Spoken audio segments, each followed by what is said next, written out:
प्रिय विद्यार्थियों, आज हम कक्षा 7वीं गणित विषय में घातांक और घात इस अध्याय के बारे में पढ़ेंगे, समझेंगे और मुख्य सवालों को देखेंगे। तो इसमें घातांक यानी घात का अंक, जैसे यहाँ 10 की घात 3 लिखा है तो इसमें आधार में 10 है और ऊपर जो अंक लिखा है 3, तो उसका घातांक कहलाता है 3 और 10 क्या कहलाता है, उसका आधार।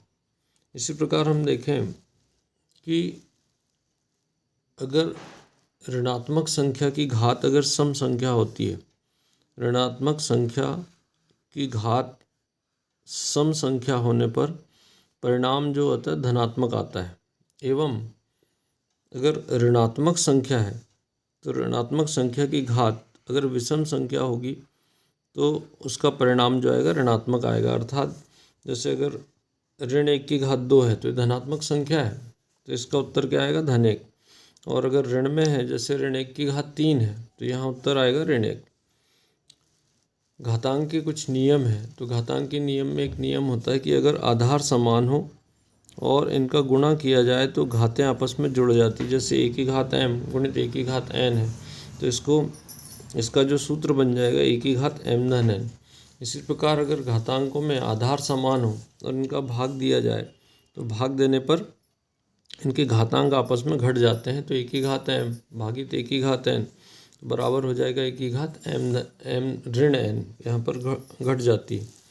इसी प्रकार एक नियम देखें कि अगर a की घात m और फिर उसकी घात n है तो दोनों घातांकों का आपस में गुणा हो जाता है। तो इन्हीं नियमों के आधार पर और एक नियम और है जिसमें हम देखें कि अगर किसी भी संख्या की घात अगर शून्य हो, जैसे 4 की घात 0 है तो इसका उत्तर 1 होता है, तो एक सामान्य रूप से जो व्यापक नियम बन जाता है कि अगर a की घात 0 हो या किसी भी शून्येतर अंक संख्या की घात अगर 0 है तो उसका मान 1 होता है।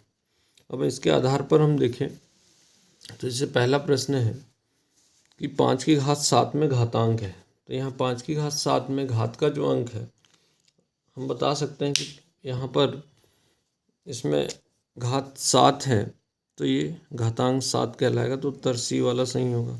दूसरे प्रश्न में 9 की घात 5, 9 की घात 5 तो आधार क्या है, तो आधार 9 होगा, तो बी उत्तर सही हो जाएगा। ऋण 1 की घात 32, अभी हमने देखा था कि अगर घात में अगर ऋणात्मक संख्या और उसकी घात अगर सम संख्या है तो उसका उत्तर 1 होगा, तो अर्थात उत्तर यहाँ पे सी हो जाएगा। प्रश्न क्रमांक हम 4 में देखें तो प्रश्न क्रमांक 4 है 7 की घात 0, तो किसी भी संख्या की घात अगर 0 हो तो उसका उत्तर कभी भी 1 होता है, तो अर्थात इसका ए सही उत्तर हो जाएगा। प्रश्न क्रमांक 5 में देखें 645 का मानक रूप, तो मानक रूप में हम जब लिखते हैं तो दशमलव के बाईं तरफ कभी भी एक ही अंक होता है, तो यहाँ 2 दशमलव को 2 अंक बाईं तरफ लाना, अर्थात यहाँ 6.45 गुणित 10 की घात 2 इसका सही उत्तर हो जाएगा। प्रश्न क्रमांक 6 में देखें 128 को 2 की घात के रूप में लिखना है, तो हम 128 के अभाज्य गुणनखंड निकाल लेंगे और देख रहे हैं कि अभाज्य गुणनखंड निकालने पर इसका 2 7 बार आ रहा है, तो इसलिए 2 की घात 7 हो जाएगा, यही इसका घातांकी रूप में या घात के रूप में हो जाएगा।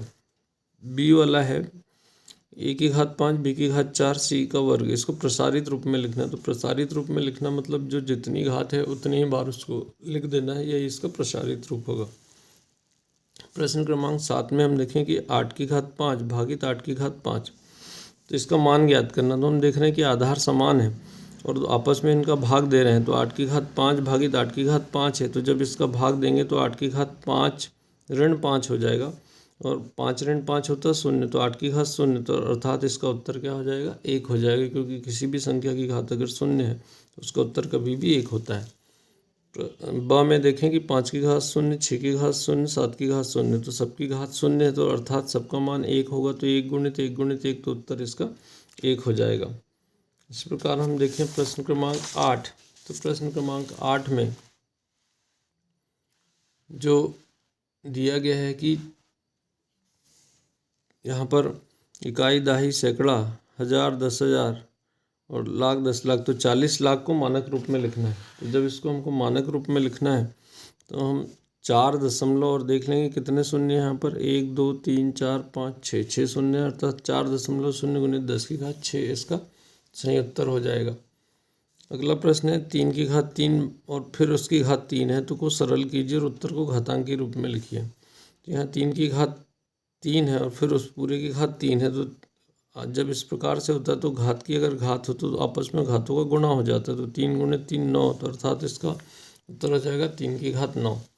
प्रश्न क्रमांक 10 में हम देखें कि संख्या 3908.78 को मानक रूप में लिखना है, मानक रूप में व्यक्त कीजिए। तो इसको जब मानक रूप में लिखना है तो हम यहाँ इस दशमलव को यहाँ बाईं तरफ 4 संख्या बाईं तरफ लाएंगे, तो अर्थात यहाँ पर 3 संख्या हम बाईं तरफ ला रहे हैं, तो अर्थात यहाँ 10 की घात क्या हो जाएगा 3 हो जाएगा। तो इसका उत्तर हो जाएगा 3.9078 गुणित 10 की घात 3, इसका सही उत्तर हो जाएगा। प्रश्न 11 में सरल कीजिए और उत्तर को घातांक के रूप में लिखिए। तो सरल करना है तो जैसे 2 की घात 3 और फिर पूरे की घात 3 है, 3 की घात 9 है, 5 की घात 9 है, तो इसको जब हम हल करेंगे तो यहाँ देखें तो इसमें 2 की घात 3 गुण और फिर उसकी घात 3 है, तो 3 तिया 9, तो अर्थात 2 की घात 9, फिर 3 की घात 9 और 5 की घात 9। तो यहाँ हम देख रहे हैं कि सबके घातांक समान है परंतु आधार अलग अलग है। तो ऐसी स्थिति में हम क्या करते हैं कि जो आधार है उनका आपस में गुणा हो जाता है और घात को एक बार लिख देंगे। तो यहाँ 5 तिया 15 दूनी 30, तो 30 की घात 9 इसका सही उत्तर हो जाएगा। प्रश्न क्रमांक 12 है ऋण 5/6 की घात 4 को प्रसार करना है, मतलब प्रसारित रूप में लिखना है। इसको जब हम हल करेंगे तो वहाँ उसकी घात 4 है, तो यहाँ पर ऋण 5/6 की घात 4 मतलब हम 4 बार लिख देंगे, ऋण 5/6 ऋण 5/6 ऋण 5/6 4 बार लिख दिया। इसको जब हल करेंगे तो 5 का पचम 25, 25 पंचे 125 और 125 पंचे 625, और ऋण का चिन्ह 4 बार है इसलिए उत्तर धन में हो जाएगा। तो 625 बटे इसी प्रकार 6 का 4 बार गुणा करेंगे तो 1296 आ जाएगा, यही इसका सही उत्तर होगा। प्रश्न क्रमांक 13 में हम देखें 27 गुणित 27 गुणित 27 के लिए आधार 3 लेते हुए घातांक के रूप में लिखे। तो 27 के अभाज्य गुणनखंड हम लिखेंगे तो एक 27 का हो गया 3 गुणित 3 गुणित 3, इस प्रकार से 3 बार 27, तो 3 बार ये आ जाएगा। अब यहाँ देख रहे हैं 3 कुल 9 बार आ गया, तो इसलिए 3 की घात 9 इसका सही उत्तर हो जाएगा 3 की घात 9। प्रश्न क्रमांक 14 में हम देखें इसमें है 216 गुणित 288 को केवल अभाज्य गुणनखंडों की घातांक के रूप में लिखिए। तो यहाँ पर 216 और 288, तो इनके अभाज्य गुणनखंड हम निकालेंगे। 216 के हमने ये निकाले, 288 के ये अभाज्य गुणनखंड निकाल लिए, और जितना आ रहा है यहाँ 2 कितने बार आ रहा है, तो यहाँ हम देख रहे हैं 3 बार है, फिर 3 बार, तो 2 को लिख दिया 3 बार, फिर 3 बार, फिर 288 के गुणनखंड हमने लिख लिए। यहाँ हम देख रहे हैं 2 कुल 5 बार है, तो यहाँ 5 बार 2 आ जाएगा, और फिर 3 2 बार है, तो ये तो कुल इसमें 2 की घात 8 आ गया और 3 की घात 5 आ गया, तो उत्तर हो जाएगा 2 की घात 8 गुणित 3 की घात 5। प्रश्न क्रमांक 15 में हम देखें कि सरल कीजिए। तो 12 की घात 5, 27 की घात 27 का वर्ग गुणित 9 की घात 5, 9 की घात 4 गुणित 2 की घात 5 और 9 का वर्ग। इसको हल करने के लिए हम सभी को उनके अभाज्य गुणनखंड के रूप में अगर बदल लें, तो यहाँ देखें हम सबसे पहले हमने नीचे जो 9 की घात 4 है 9 की घात 2 है, तो इन दोनों को एक साथ करके और आधार समान होने पर घातें आपस में जोड़ती तो 9 की घात 6 बन जाएगा। और ऊपर की जो संख्या है उसको हमने उसी प्रकार से लिखा, भी कोई परिवर्तन उसमें नहीं किया। अब हम सबको क्या कर लें, 12 को हम अभाज्य गुणनखंड के रूप में लिखें तो 2 की घात 2 गुणित 3 होता है। 27 के अभाज्य गुणनखंड मतलब 27 का हो जाता है 3 की घात 3, यहाँ 9 है तो ये 3 का वर्ग 9 होता है, इसलिए 3 की घात 2, नीचे 2 की घात 5, और ये 9 जो लिखा है 9 की घात 6, इसको हमने 3 का वर्ग लिख दिया, 3 का वर्ग 9 होता है और उसकी घात 6, और सबको फिर घात की जब घात होती तो आपस में गुणा हो जाता है, तो 3 की घात 10 बन गया, 3 की घात 6 बन गया। यहाँ पर 5 का गुणा 2 में होगा तो 5 दूनी 10, और 5 की घात यहाँ पर 3 की घात आ जाएगी 5।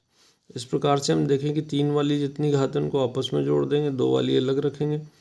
तो हम ये देख रहे हैं कि 2 की घात 10 और 3 की घात 21 ऊपर आएगा, और नीचे 2 की घात 5 और गुणित 3 की घात 12।